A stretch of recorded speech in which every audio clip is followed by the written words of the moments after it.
Hey, welcome, all my right thinkers. Thanks for tuning in. Check out your boy, P-Funk, thinking right out here in my lab, in the book. Ooh, I got something good for you today. So let's get this party started. We wrapping up the title, chapter, Who is God? Where are the letters? Now I'm going to take you to this one. We go into what we call the realm of light. Should be interesting. Let's go. Rightism. 25 rules to live by. Storytelling. Story with a message. There's a message in my stories for life. I give life lessons. You tune in receiving them. I appreciate you. We got a good thing going. Let's handle our business. Right thinking, mission, and I'm on it, is to enlighten, inspire, educate, and motivate you, the individual, to a higher spiritual level of enlightenment. Right thinker's way of life through mental and spiritual discipline. Practice daily will help and guide you to attain your goal of reaching spiritual enlightenment, aka know thyself. My mission is that all right thinkers know thyself. If you're a right thinker, your goal is to know thyself. You see where we're going with this? Let's get together. So I ask the question, do you know you will when I'm through? That's what I do. It's rhetorical, but if you don't have an answer for yourself, tune in. I got you. A person who knows not and knows not that they know not is foolish. Disregard them. A person who knows not and knows that they know not, it's simple, but you can teach them. That's why I do what I do for you. Appreciate you too. Stay tuned. I got more for you. A person who knows not and believe and think that they know is dangerous, avoid them. I do. A person who knows and knows not that they know, they're spiritually asleep. I can awaken them. I'm your spiritual alarm clock here to wake you up with knowledge of self. That's what I do for you. A person who knows and knows that they know is wise. Follow them. All these persons reside in you. Right thinkers, know thyself, and to Maya, be true. Right thinkers, let's talk about the realm of light. What the hell is the realm of light? We are light beings. Spirit energy is light. So we are light beings underneath our bodies, okay? But the realm of light, aka this final destiny of the soul, or the realm of light, is becoming one with God. Again, let's talk about it. This is going to be fun. Got some good stuff here for you. If you've been riding with me, this is going to be interesting for you. Why? Because it's all going to play out, and this is how you wrap it up. Good stuff. Now, in the pre-dynastic times, this was before 5,500 BCE. Egyptian doctrine, they had already wrote it down, held that there is a realm of light. Afterlife. Energy. Remember, energy, frequency, and vibration? Okay, we are light beings, spirit beings, having a human experience. And this is beyond our physical universe, physical body, where food, clothing, and even our bodies are what? Of light energy. Okay? And further, that we will exist for what? All eternity. The spirit can't die. When the body ceases to exist, again, the spirit transforms either into another body or it goes back to the spirit where it's come, God. That's the concept that we set forth in Egypt, 5,500 BCE. It goes further, but we keep track of that number just to keep it understandable so you can really maybe get the gist of it, but it goes further. I know that. But what's this? If you understand this concept, we're going to get some good stuff here. Why is this? Eternity don't have day, night, hour, minute. No, eternity just it. That's it. That's the final destination. That's the rest home for the souls. That's what I call it. That's the concept, all right? But they had this concept. Whether it's true, whether it's real, don't make a difference. Why? That's what they believe. That's what they live by. Right now, we have philosophy. Do anybody know which one works, which one's good, which one's bad? Not until you find out at the end of Judgment Day. You find out then. Okay? Well, nobody knows. Nobody came back and tell us. Okay? But all we got is theories and concepts. So whichever one you pick, have a at it. That's all. You find out in the interviews, right or wrong. All right. Sometimes it's not good to find out that. But I thought, well, you thought wrong. Okay. So, and if what I'm doing is wrong, I can live with that. It feel good doing it. So if it's wrong, okay, I want to be right. Moving on. But this realm, understand it. Okay, beings of light, along with the beings of light. Watch this. This realm is of light. It may be likened, watch this now, he's going to give a comparison to our modern, right there, our construct, our modern esoteric notion of what they call the astral plane. I'm going to give you that information in 1 second. Or even the subtler, what they call the casual plane. We know it as the pet, the the tie, the tie, the duat, and the pet. Okay? Earth is the tie, the physical plane. The duat is the intermediate plane of realm of light with the spirit. The duat is where we go when we go to sleep. Okay? That realm, the spirit realm, that astral realm, where it's just the mind and the spirit coming together, not the physical body. Why? Because it's in the bed sleep. And in the end, you reach heaven, aka pet. That's the subtlest realm of light. That's where you meet up with. I'm on the hidden one. I'll break it down for you as we go, but that's where we at right now. So we just talked about the astral, the plane, or even the subtle, what I call the casual plane of existence. That's where the spirit go. The astral plane is in holding. Why? It's waiting for a new body so it can go into it. It ain't go home. It ain't go to heaven. No, it ain't make it there yet. Okay, that's why. That's why it's there. It going that way. It ain't going that way. I'll break that down for you a little more as we go. But the physical realm, which is earth, hell, is a reflection or shadow of what? This astral reality, which is all mental concepts. Okay? Spirit and consciousness. That's what makes God, God. Okay? Now, I just gave you the breakdown, but this is what it looks like. I'm going to break this down for you. See up here? See down here at the bottom? This is earth. The lowest level, the physical level, that's hell. Okay? It don't get no lower. This is bottom of the barrel. You got to ascend to the duat. That's the astral plane. That's the next level up. Okay? That's where the spirit and the mind is doing this thing in the dream world. Okay? And the third level, the pet, they call it, see right there? Heaven. They call it heaven. Okay? That's the highest level. Hell is the lowest and heaven is the highest. Duat is intermediate, in between. That's when you decide when you're going that way. All right? So let's see if I can break it down for you, get a better understanding. Then I got another page, and that should round off this chapter of who is God. In the dynastic times, okay, the doctrine of the realm of light and the single God concept of whom creation is composed survived in its earliest religious texts. The Egyptians wasn't the first. They were the last. The Ethiopians got everything. And they had it in Egypt until Alexandria got burned down. So all that information that was in papyrus got burned up. So the Egyptians said, we need to take care of this problem. Why? To keep our knowledge for prosperity. Put it in stone. That's why you got it. Okay, moving on. And the earliest religious text. Now, in chapter 64 of the Egyptian Book of Coming Forth by Day, a.k.a. our Bible. Why? Because it was giving you basic instructions before leaving Earth. Okay, we call it the Book of Coming Forth. Coming forth where? In the next life, by day. Okay, and watch this. God is referred to as, you ready? The one who sees, okay, by his own light. In the noon, if he said, let there be light, it had to be what? Dark before then. So dark became before light. But the light is in the darkness. The light come out of the darkness. That's what they're trying to tell you. Watch this. And he sees himself in his own light. And Atum, in the western horizon, where you got Haru, is on the eastern. Hence, you have what they call the Lord of two faces, east and west. You're born in the east, you're going to die in the west.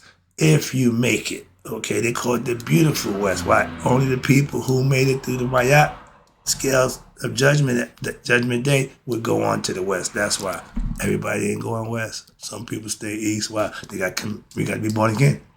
Okay? The west is the resting place anyway. For all the souls and spirits, you go west to die. And they called them the Westerners. Those who passed the judgment, they was called Westerners. All right? Now, you got the Lord of Two Faces. Who is, watch this. Now, he got the face Haru in the east, and he's Atum in the west. But he's the same person. In reality, who is really one. It's very much similar. Watch this. Know who got the same philosophy? The Tao. Okay? And you got the East, hence the Tao, okay, which is the singletary, which is composed of what they call the post-dynastic philosophy of the Egypts, is that there were fewer deities in the pre-dynastic time. Yeah, they wasn't just popping up gods everywhere, but after that they started popping up. Like other religious philosophies, okay? Religious philosophy that developed what later? They had all that at the beginning. And this period did not include a complex system of gods, cosmogony, why? Or rituals. It was a lot more simpler, okay? But in this respect, Egypt's pre-dynastic philosophy is most similar to the simpler forms of what? Buddhism and Taoism, which neither one of them do not incorporate, watch this, the idea of God or deities. Okay? The individual who purifies him or herself through what? The learning and the study of the teachings is considered to be what? The one and only deity. You becoming one with God. Everybody taught that concept. Okay? It's been broken down, split up, but it's the same concept. Becoming one with God, knowing God. And you see right here, it says Neteru. That's the dot, okay? Put the circle around, you got the Neteru. Neter is singlet, Neteru is the creation. I'm gonna break that down for you. It's gonna explain it to you as we go. Y'all ready? That's right. This is some good information. This is what I call useful information, all right? Neteru, he was called the Nebercha, okay? It says non-duality. That means one. Okay, he's one. And then from that one, the one became many. Appearance of duality when he came out of the noon. After putting Ra in place to see what he's doing, next thing he did, put Mayat in place of order to control what? The world, the universe as it goes. Everything runs by Mayat, order, reciprocity, justice, and everything that's divine. That's what she represents. Tahuti represents God's mind, okay? And these are all made-up characters to use to study. They're not real. Y'all starting to act like them Bible thumpers. Thought king of Atlantis, or that not. Stop, dog, stop! He's a concept. He's a principle. He's a philosophical concept that give to teach to you. He's not a real person. That's like saying Jesus Christ. Same thing. Same thing. Archetype, concept, philosophy that you can follow. Hopefully understand. A lot of y'all misinterpret that. Y'all really missed the boat with that one. And you see here, the rays coming down, 7 sun rays always. There's always 7 rays coming down. I got the lesson for you, the 7s. Okay, that's the 7. 7 chakras. Okay, 7 rainbow. I've been there all the time. But down here, you see now, you got some things going on here. There's fine print. I'll read that for you. That's the idea. Now, these gods, these principles, you're going to know the names of them, but this is to put them in perspective. The next level, the one becomes the many. Out of that many, of duality, you call that the pet, heaven. That's the subtler realm of light. You have in that realm, Atum Ra Pata. Okay? In their mates, female counterparts, Amenet, Riet, and Sekhmet. These are the subtler gods. When you're coming down to the Duat, when you're hanging around, okay, what's in the Duat? You ready for these? These is the children of Gad and Nu. Asar, Set, Aset, Anubis, and that. Now, these are all the kids of Gad and Nu. Why? Because Anubis is the son between Asar and that. So that ain't what that is. But in the Dua state, the astral plane, Anubis is part of your what? Discernment factor. He's always got to be around too. Only thing missing here is Tahuti, okay, and Maya. But that's the area they talking about, the Dua. And on Earth, we're coming down to the lowest level. That's called the Ta, T-A, right? You got Happy. Happy is the god of the Nile Valley. They pray to him. Apep, that's the serpent. You got Gad, he represents the earth. And my favorite, Amen. That's the devourer of the unrighteous souls at Judgment Day. And she's a female. But this is the low level. Why? Because at Judgment Day, those ones are going to be there. Okay? That's where they dwell, right there. So now, let's go back up top, break it down as we go for you. Yeah. Just before the beginning of the first dynasty, circa 5000 BCE, the followers of Egyptian philosophy began to represent the divine forces of God, which operate through nature. Again, in what? Zoomorphic forms. All those guys have what?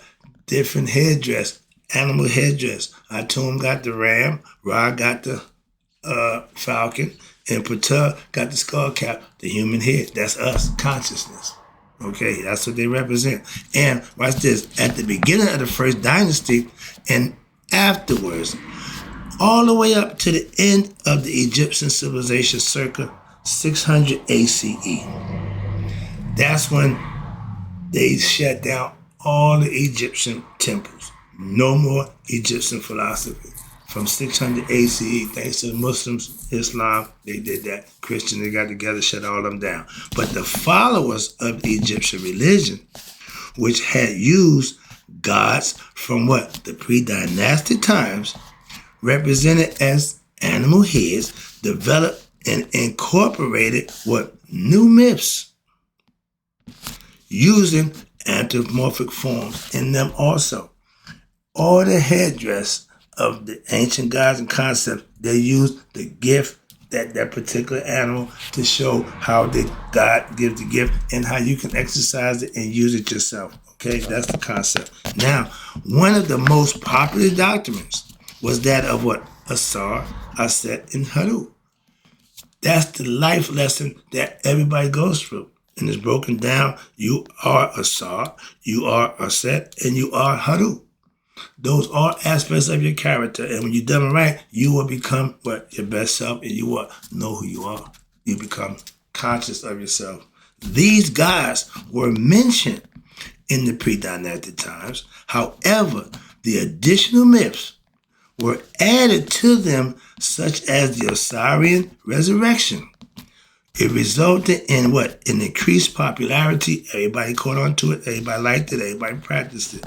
And it gave the local priests the opportunity to add to the teachings handed down from the previous and to cope with what? The new political and social changes throughout Egypt. Things are starting to change. They had to change their time, so to speak. Okay? But now, in some respect, however, the changes represented a downfall. When what you guys working, all of a sudden somebody decide they want to change, that's when it's going to all go to shit. From the original teachings, right there, we got away from the original teachings. For example, the realm of light that's mentioned above came to be known as this by some as the what? Land of Asar, the West, okay, the beautiful West, where after death, the souls would go to what? Someone had to work in the fields, and they would bring shanty dolls, duplicate to do their work. Excuse me. In the fields. For who? Asar. For what? All eternity. Now, this disasterful prospect caused some of the fashions dolls, okay, they call it Ushati, whose spirits, watch this, would do the work for them And some of these new doctrines, which is erroneous, which is an erroneous practice, no doubt. Why? Because it created now new opportunities for what? For the unscrupulous priests and others with some degree of spiritual knowledge to swindle the people less intelligent than them. Sound familiar? That's when religion came in. I'm wrapping up. I see I got a whole page. I'm going to get this out the way. Oh, yeah, I got time. All right. Now, in fact, written evidence shows that over the last 5,000 years of Egyptian history is documented. The amount of what? Spiritual leaders and your priests and priestesses who governed the country was reduced to what? Military and political leaders assumed those positions and got command. Sound familiar? Watch this. This is ancient, but watch this. See if it sound like what's going on right today. Watch this. It must be understood that in the earlier times, Egypt was managed by spiritual leaders, okay? Mayat followers who were instructed in the temples and the universities, thus attaining what we call the Mayat balance of spiritual and intellectual and physical maturity. Remember, you couldn't be in the judicial system if you didn't pass the Mayat philosophy test. Or to judge somebody, you got to be willing to be judged yourself. And you got to stand up to scrutiny first of all before you pass on anybody else. And the political, I say this now, when the political and the military leaders lacked this balance and understanding, this coupled with what? The changing character and the compensation of what now your Egyptian society, which occurred as a result of the intermingling with other societies. And now you got your Asian invasion, okay? Created a situation of what they call gradual decline. In other words, they going straight to hell in the handbasket. Sound familiar? And the decline in the mental and the spiritual health of who? The masses, aka society, and lay what? Government officials to lead the way, and they don't have a clue what they doing. Sound familiar? Okay, but they in charge, so we got to go with it. Now let me wrap it up. I'm gonna speed up a little bit. I got two things to show you. Right here, you see this picture right here? That's Lord Shiva doing his dance. Okay, and down here, this is your ego. Okay, this is Apophis. See how big he is? The boat is on him. Okay, that's how big he is. All right, there's Ra chilling, and only when you see fighting for him, and this is your ego. He ain't the bad guy. Okay, when you put him in service mode, he'll fight to the end, and that's what he does. He fights off Apophis every night. Okay, to show that Ra makes it to shine for us in the daytime. So he's really a hero. Okay, when you get to the end of the story, you find out, oh, he wasn't a bad guy. Okay, let's wrap it up. I see the clock. I got to get this done. I don't care about the time right now. We're going to wrap this up because this is the last of the chapter. I'm not going to do another lesson. Let's go. But now, however, the mystical implication of principles, these are principles of the Osirian resurrection and the mythology surrounding the various gods of the Egyptian pantheon are still in accord with what? Your pre-dynastic teachers. They didn't vary much. But after that, it's doggone way wrong. But until then, they did fine. Let's talk about the Indian. I just showed you a picture. Left, you got Shiva, Lord of the Dance.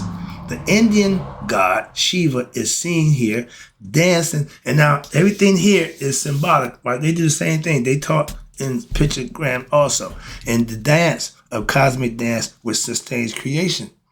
If he don't dance, creation stops, shut down. That's the Indian concept, okay? Watch this. In his hair, you have a new moon and skull. What's the significance to that? The significance meaning life and death occurring what? At the same time, at the same moment. Always becoming what? Creation. And is a continuous process, not something that was done long ago. Nope, it's being continually done right now. In one hand, he holds a drum. This drum of what? At times it beats, and on its sound it keeps out what? It keeps out the knowledge of eternity, human ignorance about cosmic reality, and in another hand, what he holds the flame, fire. This flame burns away what they call the veil of time and space and brings back the knowledge of eternity. Shiva's the way. That's what they're showing you. Shiva dances on the body of what? The dwarf demon. They always saw the dwarf as bad guy. Dwarfs was God people. Okay, they were the happy people. Another lesson there, but that's what they call. Happy was a dwarf, and he wasn't bad. But everybody had concepts, but absolutely concept. But this signifies what? That his constant victory over the dwarf, aka demon or evil, that's like Ra taking on Apophis in the underworld every night.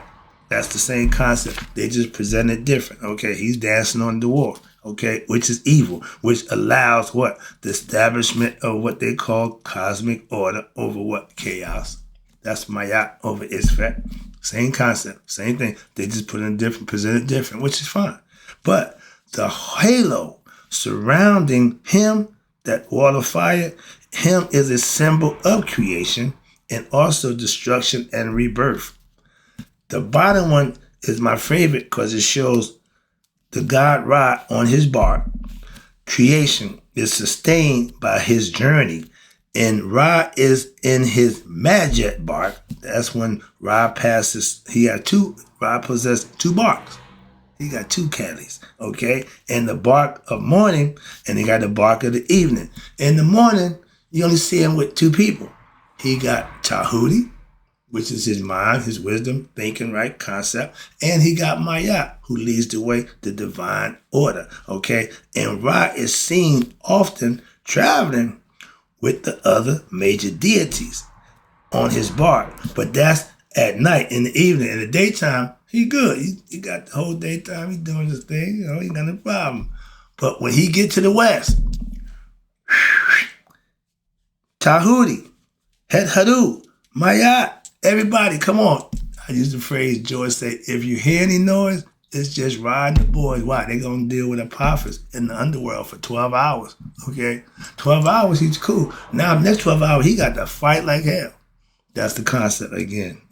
But he called all his people on the evening boat. In the day boat, you had nothing. And you see the other boat before, you see everybody in the boat stand up petrified because Apophis is big and enormous. The only one still fighting is your ego. He's the honey badger. He don't care who he fight. He looking for a fight. He giving somebody to fight. That's your ego. You put him in the service mode. So when you need him, he'll always do his job. Okay? He's faithful, loyal to the end. And these are all aspects of your character that you're going to need to deal with the evil one, Apophis. It's all conceptual. It's all philosophical, symbolical. But in order to sustain creation, Ra's journey across the heavens, in the cosmos in the daytime, but must continually defeat what? The serpent Apophis, aka evil. Why? In order to do so, how? Apophis will attempt to destroy Ra, aka creation, light, each night. So therefore, the battle against evil, aka chaos, is a continuous one since it cannot be destroyed. Apophis gets his head cut off every night. Every night. And when Ra come back in the west the next day, he right there with his head back, ready to do it again. He can't be killed, and Ra can't be killed. So they go back and forth. That's why you got night and day. Apophis gonna get his way. If it ain't but 12 hours, he'll take that, okay? And he's trying to stop Ra from doing his thing. So that's the ongoing battle against good and evil. Chaos and order are an integral components. Remember, good and evil, all right? Order and chaos go together. But they integral components of what we call creation. Creation, understand this, cannot exist without the two. You can't have good without bad. You can't have light without dark. Simple as that. So that's the way it is. God's rule, God's law, that's the way it is. Even with Ra, he still got to fight, okay? And they are what they call complementary opposites. And the dissolution of either would mean what? The dissolution of creation. If this don't take place, nothing happens. Why? We go back to nothing, back to the new. And Apophis wins. Okay? If Ra don't make it out, Apophis wins. This signifies, again, the ongoing battle, and it takes place inside of you. Don't think it's happening somewhere. It's all happening inside you. That's why most of your Bible thumpers don't get the concept. This is a book about you. The astrology in it, everything that's in the book is in you. Remember, we're the macrocosm of the microcosm. Okay, the macro is the big, micro is us. But everything there is in us. We just don't know it. That's the idea of what? Knowing thyself by studying and obtaining the teachings and the lessons that will get you to do just that. That's why I do what I do, for you to do just that. I did. You can do it too. Again, wrap it up. This signifies the ongoing battle. And for all of us, within every... Let me go back. This signifies the ongoing battle within every human being.